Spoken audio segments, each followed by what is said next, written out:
Shalom, shalom, está começando mais um Examinando as Profecias, aqui o canal Verdade Revelada, 15 anos. Amados, hoje eu quero mostrar sobre como esses últimos sinais no céu, também na terra, em toda parte se encaixam com profecias das Escrituras que nos falam sobre o grande dia do Todo-Poderoso. Também as festas, o calendário do Criador que estão ocorrendo agora, nesse 7º mês lunar.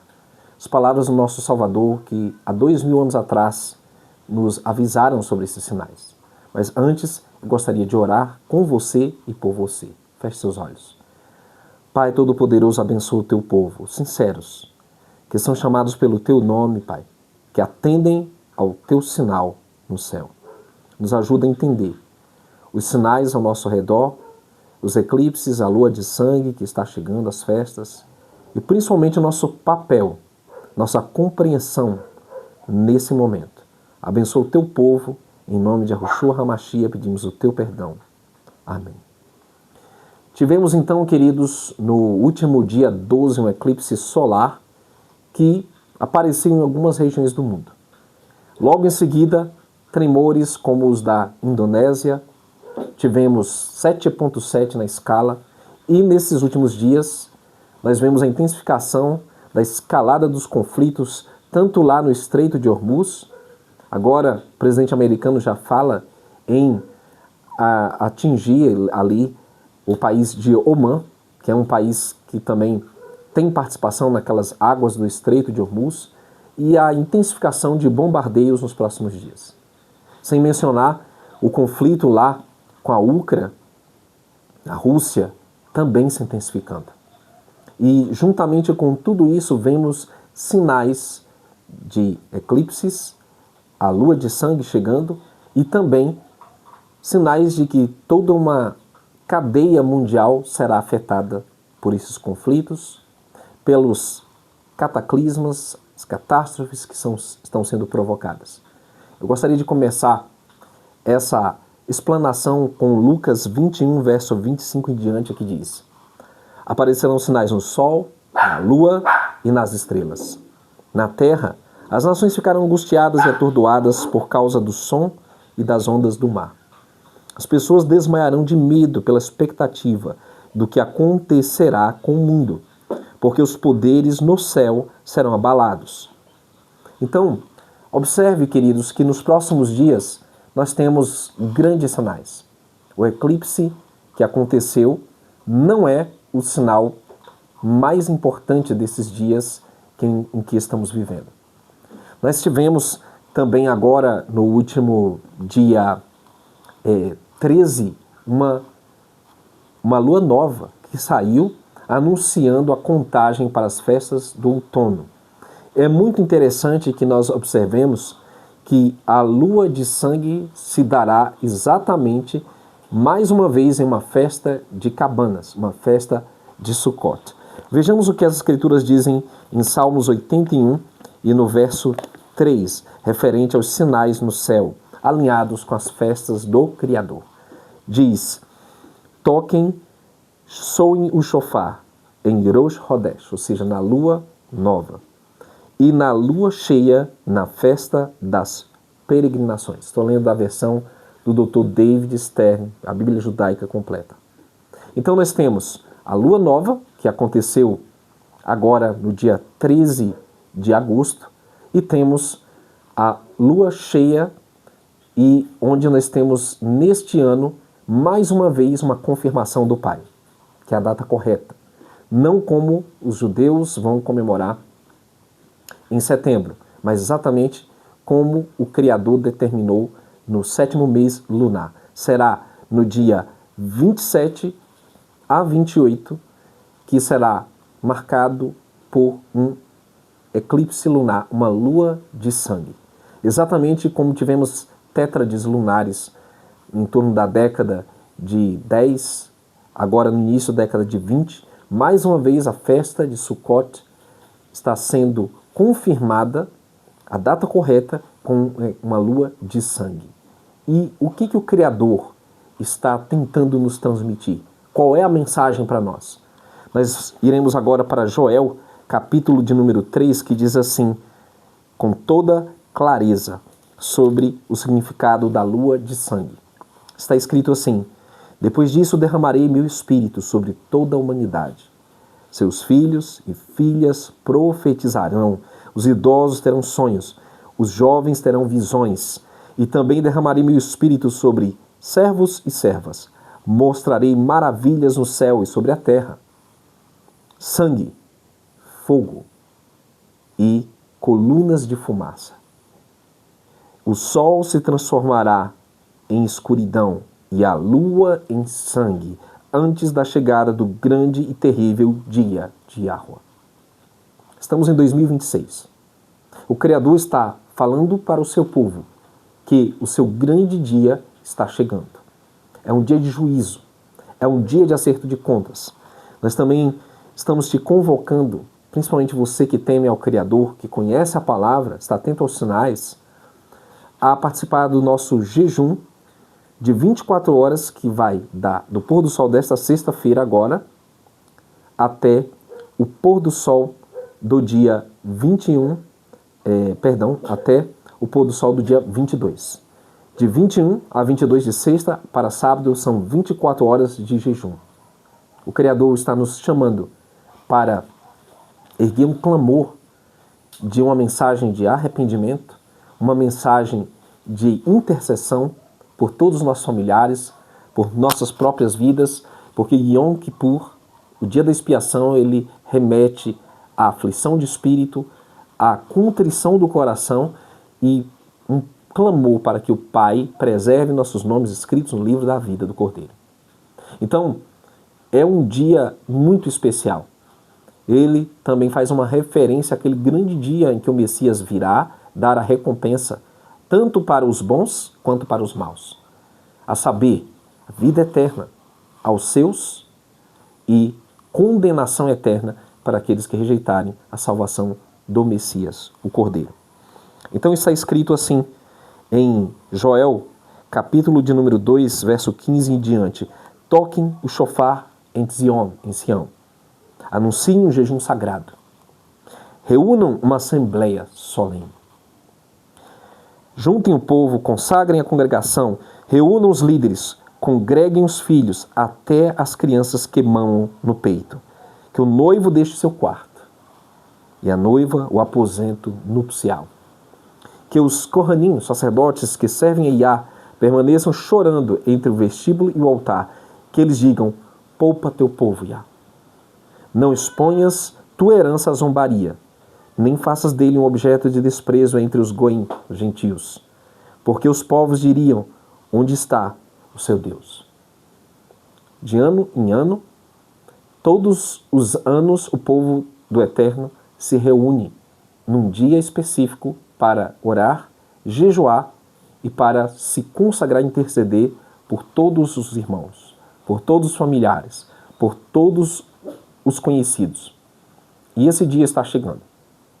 Essa é uma época de dias solenes, assinalada pelo firmamento, pelos sinais do céu, no sol, na lua principalmente, chamando o povo ao arrependimento. Uma convocação para toda a congregação para se santificar, para separar esses dias para jejum, oração e logo mais a festa das cabanas, que vai do 15º dia ao 22º, sendo que o primeiro dia de cabanas, que vai ser ali marcado por essa lua de sangue, é um Shabat, é um dia de descanso absoluto. O 22º dia também. Então, amados, está aqui lançado um convite, uma convocação geral para o povo do Eterno. Eu e você precisamos estar atentos aos sinais que o Pai está nos enviando. Somente aqueles que são os escolhidos, somente um remanescente atenderá a esse chamado e compreenderá a importância desses dias solenes, o significado que ele detém para o reino do céu. Então, quando nós, por exemplo, agora falamos de Sukkot, cabanas, de tabernacular, nós estamos falando de acampar, reunir o povo. É uma espécie de ajuntamento em moradas provisórias. É uma figura da festa maior que será durante os 1000 anos do reinado messiânico milenar. Então nós temos Joel 2,4, temos Amós 9 a 12, uma profecia que foi descrita pelo profeta Amós, que se referia também aos dias dos discípulos, quando eles estariam restaurando o reino, reunindo as ovelhas perdidas da casa de Israel, quando eles estariam diante do Messias, em um tempo em que eles estariam restaurando todas as coisas que foram perdidas, tanto no meio cristão, quanto no meio religioso, quanto até mesmo no meio judaico. Então, algo muito importante nos chama a atenção em Amós 9 em diante, que diz: quando eu der a ordem, sacudirei a casa de Israel. Lá, entre todos os goim, entre todos os gentios, brasileiros, americanos, africanos, europeus, eurasianos, pessoas da Ásia, Oceano Índico, Oceania, ele diz assim, a seguir: sacudirei todos entre os gentios, como se sacode a peneira, sem deixar nenhum grão cair no chão. Todos os pecadores dentre meu povo que dizem o desastre nunca nos sobrevirá, nem nos acometerá, morrerão à espada. Quando esse dia chegar, reerguerei a Sucá, que é a raiz de Sucot, cabanas, festa dos tabernáculos. Eu reerguerei essa tenda, arruinada de Davi, fecharei seus furos, tirarei da ruína e a reconstruirei como era. Para que Israel possua o que restou de Edom e de todas as nações que portam meu nome. Yud-Rei Vav-Rei, Yahweh dos exércitos, diz Yahweh, o realizador dessas coisas. E amados, quando nós ponderamos o cumprimento dessa profecia, não foi total nos dias dos discípulos, porque as 12 tribos começaram sim a ser reunidas, mas não na sua totalidade, porque essa é uma promessa para os últimos dias, antes do grande dia do Todo-Poderoso, conforme nós vimos que os sinais no sol, na lua, nas estrelas, na terra, estão apontando. E aí, esta semana, examinando o livro Atos dos Apóstolos, nós observamos que o discurso de Shaul, Paulo, é o mesmo da restauração do reino de Israel, da restauração das tribos, da restauração da aliança, da restauração dessa congregação, desse tabernacular. E é muito interessante quando nós lemos aqui Atos, no capítulo de número 24, eu li algo muito interessante essa semana no discurso de Paulo, que nos faz perceber quão importante é essa restauração. Na verdade, Atos 26, versos 6 e 7 diz assim: que irônico eu ser julgado aqui por causa da minha esperança na promessa feita aos nossos pais. Nossas 12 tribos esperam alcançar o cumprimento desta mesma promessa, enquanto dão sequência a seus atos de adoração noite e dia. Contudo, é em conexão com essa esperança, majestade, que estou sendo acusado pelos judeus, porque vocês consideram incrível Deus ressuscitar os mortos. Então Paulo não fundou o cristianismo, Paulo não fundou o catolicismo, Paulo não fundou o protestantismo, ele tinha esperança da restauração das 12 tribos, o reino de Israel. E ele fala que por causa disso estava sendo perseguido pelos seus irmãos judeus. E ele fala que ele vivia em função da restauração do reino. Ele visava a reunião do tabernáculo, a restauração do tabernáculo caído de Davi, que também nos remete ao tabernáculo onde se adorava, e também a reunião das 12 tribos, das quais estavam representantes de todas essas nações ali no dia de Pentecostes, em Atos 2. Mas aqui Paulo, falando perante Félix, um dos dignitários que o julgavam, e porque ele era falsamente acusado de heresias e de tantas coisas, e aí Paulo vai relatar e confirmar a fé hebraica, as raízes messiânicas da nossa fé. E aqui em Atos capítulo 28, verso 20, tem algo muito interessante que ele relata. Ele diz assim: por essa razão pedi para vê-los e conversar com vocês, porque é pela esperança de Israel. porque tenho essas correntes me prendendo. Então mais uma vez ele cita a esperança, a tikvah, uma âncora firme que o mantinha na fé, no caminho, no amor pelo seu povo, no amor pelo reino, as boas novas do Evangelho, que era a restauração das tribos, a restauração do reino, a restauração da aliança, a restauração de todas as verdades que deverão ser restauradas até que venha o novo céu e a nova terra. E ele continua, no verso 23 e 24, algo muito importante também é dito. Então eles marcaram um dia com ele e chegaram em grande número, desde a manhã até o anoitecer. Ele lhes explicou o assunto, dando testemunho cabal a respeito do reino do Pai e usando tanto a Torá, traduzido por lei, instrução, a Torá de Moshe, quanto os profetas, para persuadi-los a respeito de Yeshua, ou Yahushua. Então Paulo pregava o Messias, usando os mandamentos, usando o quê? Os profetas, é lógico. Só havia as escrituras que chamamos hoje de Antigo Testamento. Alguns foram convencidos pelo que ele disse, mas outros se recusaram a crer. E o meu apelo nesses dias de festas é o mesmo, amado. Você quer levar essa mensagem de arrependimento? Você quer fazer parte desse movimento de restauração, de consagração ao Pai? Você quer nesses dias atender o chamado à consagração, à intercessão? Então junte-se a nós. São dias solenes. Amanhã chegaremos em mais uma fração lunar, que será a quarto crescente, primeiro Shabat do 7º mês lunar. Estaremos nos reunindo ao vivo, se o Eterno permitir, e logo mais na sexta teremos Yom Kippur, o jejum.